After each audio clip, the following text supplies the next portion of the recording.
Holy cow, I love the way this one turned out. Want to build it with me? I'm Carrie with Scary Halloween, making props and decor on a budget. You're going to need a skelly, a piece of plywood, a wiper motor and speed controller, and I scored this awesome vintage stroller on Marketplace, but a regular old stroller will work perfectly fine for this. Let's get started with spray painting it so it has enough time to dry.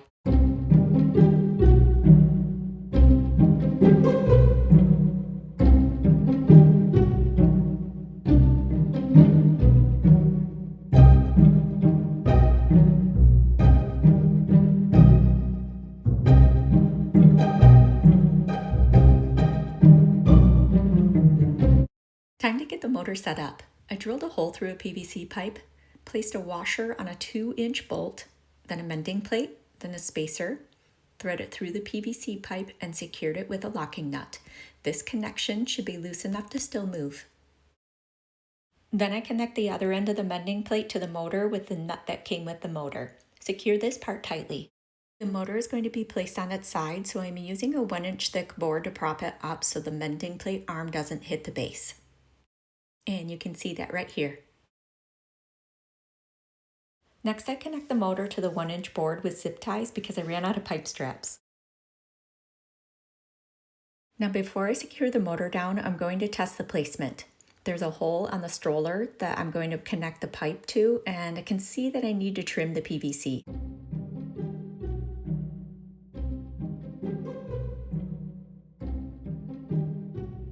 Then I drilled a hole on the end of the PVC and I'm going to connect it through the hole on the stroller with zip ties. I'm testing out the motor placement before securing it to the base. Once I can see everything flows smoothly, I pop in a couple screws.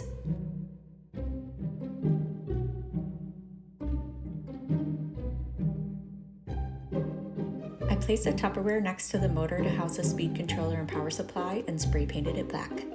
And now for my favorite part, adding all the details. I'm using this garden stake to prop up my skelly and will attach it with zip ties. Now I'm curling the fingers using a heat gun and will also connect this to the stroller with another zip tie. I really feel like this hooded tulle cape makes the scene.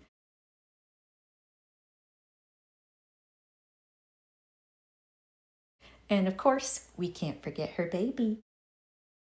Even during the day, this one's a stunner.